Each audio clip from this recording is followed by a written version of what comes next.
यहाँ आमना के काम चेक करें, घास बेहतर करने की कोशिश कर रहे हैं और घास पे वो ईंटें रख के चले गई है। वो सुबह आई थी यहाँ पे रैबिट्स को खाना डालने और वो ईंटें उठा के घास के ऊपर ही रख गई है। अब इसको साइड पे कर लेते हैं। और यहाँ पे रैबिट्स का केज भी काफ़ी ज़्यादा गंदा हो गया है। कल टाइम निकाल के इसको भी साफ़ किया जाएगा। फ़िलहाल ये ईंटें यहाँ पे जोड़ देते हैं।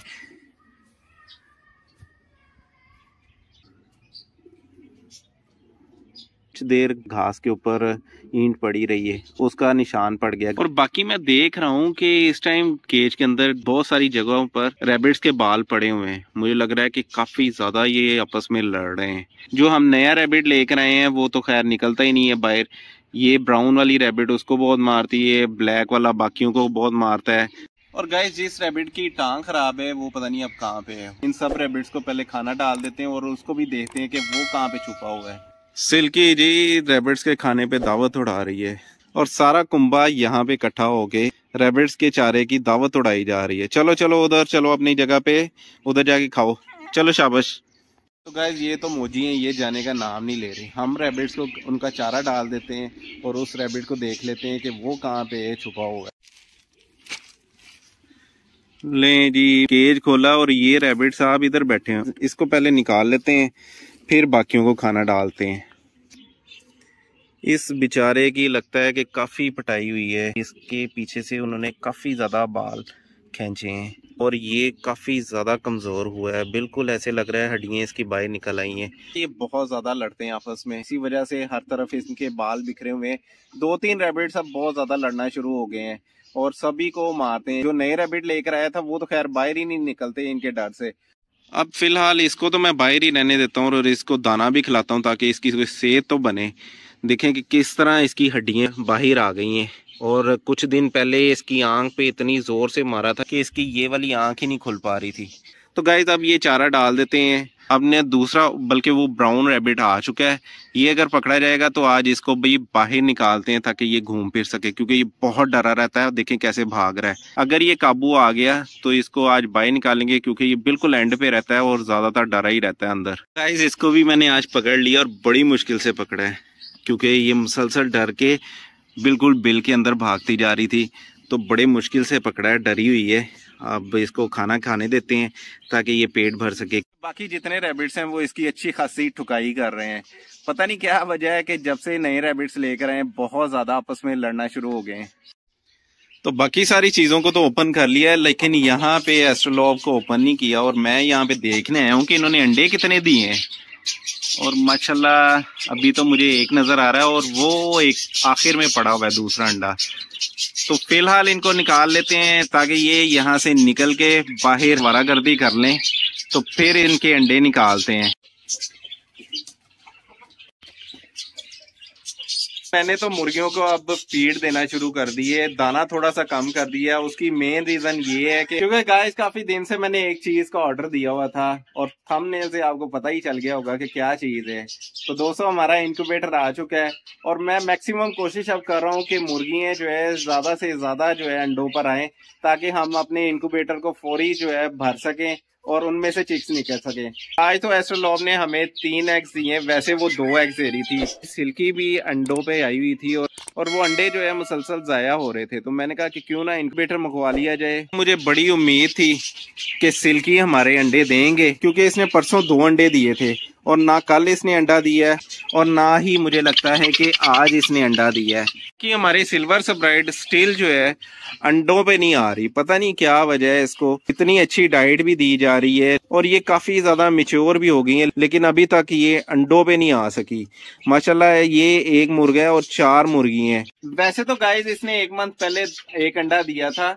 1 अंडा नहीं बल्कि 2 अंडे दिए थे और दोनों इन्होंने खुद ही खा लिए। और मुझे उम्मीद थी कि ये अब अंडों पे आना शुरू हो जाएगी, लेकिन उसके बाद इसने कोई अंडा नहीं दिया और अभी तक इंतजार कर रहे हैं। बाकी ये हमारी किंग साइज कैडबरी माशाल्लाह अंडों पे बैठी हुई है। देखें कैसे ये अटैकिंग मोड में आ गई है। इसके पास जैसे ही हाथ करूंगा तो फौरन जो है मारना शुरू कर देगी मुझे। जितनी बड़ी माशाल्लाह ये खुद है ना, उतनी ज्यादा जोर से ये चपेट मारती है। इससे बच के ही रहना चाहिए।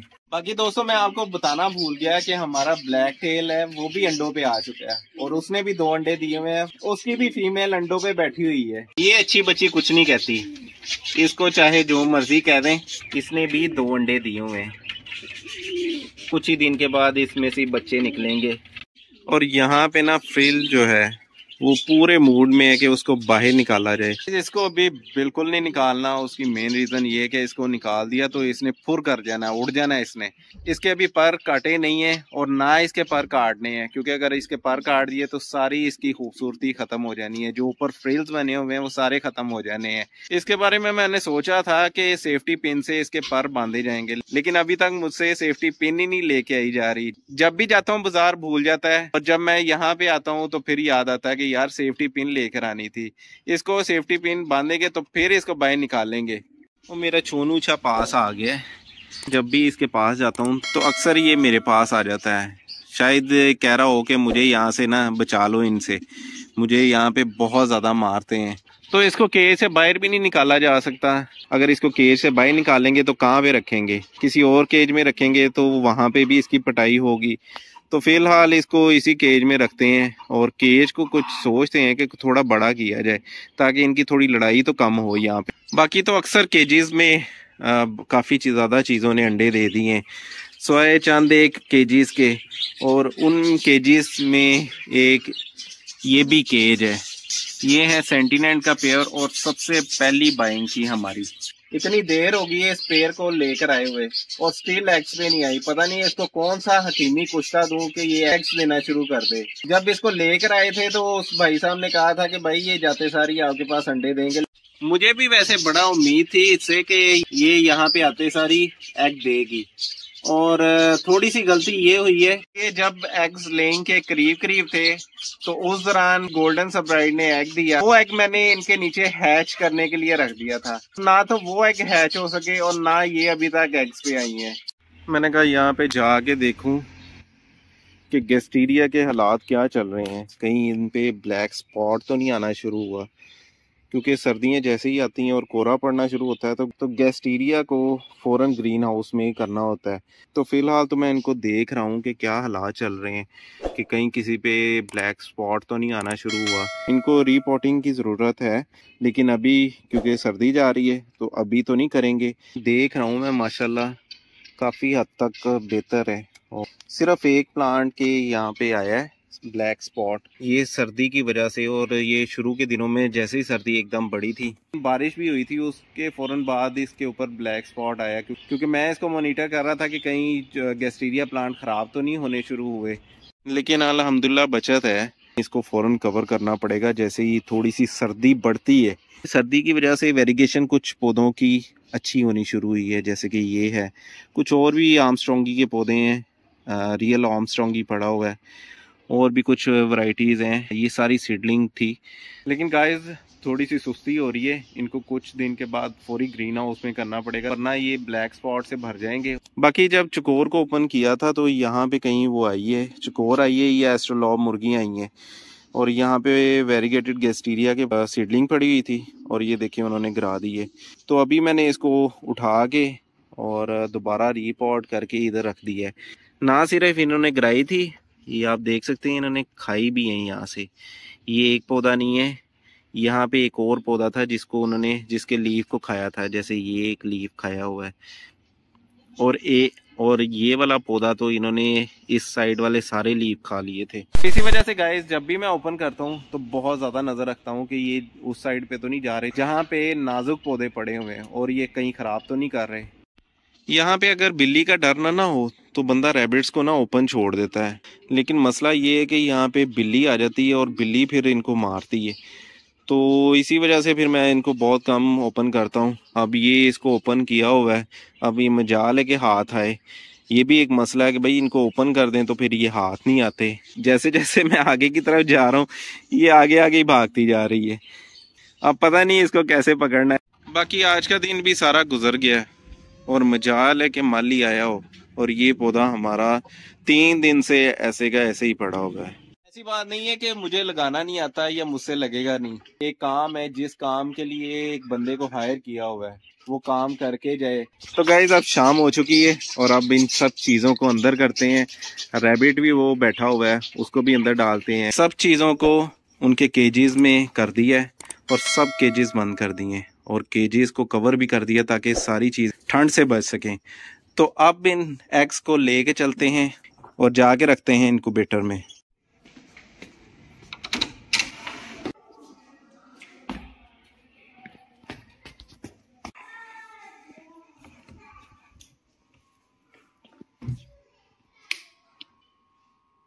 वाह, लगता है आज किसी ने इस जगह की सफाई की है। बड़ा गंद पड़ा हुआ था, यहाँ पे डब्बे पड़े हुए थे और सारा एरिया किसी ने लगता है साफ कर दिए।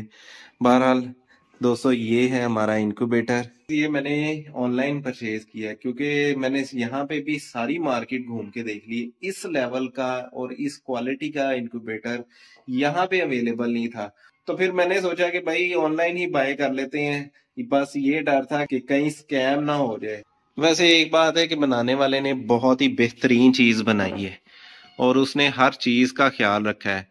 अब सबसे पहले तो उसने फ्यूज लगाया ताकि अगर लाइट कम ज्यादा हो तो ये मीटर ना जले, फ्यूज जल जाए। उसने इन दो चीजों को बचाने के लिए सिर्फ फ्यूज लगाया है। इसके अलावा यहाँ पे ये लाइट लगी हुई है जो कि आप एग की कैंडलिंग कर सकते हैं। ये तो फीचर मोस्टली इंपोर्टेड जो इनक्यूबेटर्स हैं उसमें आता है, लेकिन जिसने बनाया उसने इस चीज का ख्याल रखा है कि जो एग आते हैं उनको कैंडलिंग भी करनी होती है और अलहदा से टॉर्च नहीं दी, बल्कि इस इनक्यूबेटर में ही कैंडलिंग फिक्स की हुई है। कि इसके अलावा उसने यहाँ पे टेम्परेचर को चेक करने के लिए और ह्यूमिडिटी को चेक करने के लिए ये मीटर लगाया है। इस टाइम ये मीटर बता रहा है कि 61 के करीब ह्यूमिडिटी है और 38.5 के करीब टेम्परेचर है। तो गाइस, अगर फिनिश और क्वालिटी की बात की जाए तो ये बड़ा ही बेहतरीन इनक्यूबेटर है, लेकिन अब रिजल्ट आने पे फाइनल डिसीजन लिया जाएगा।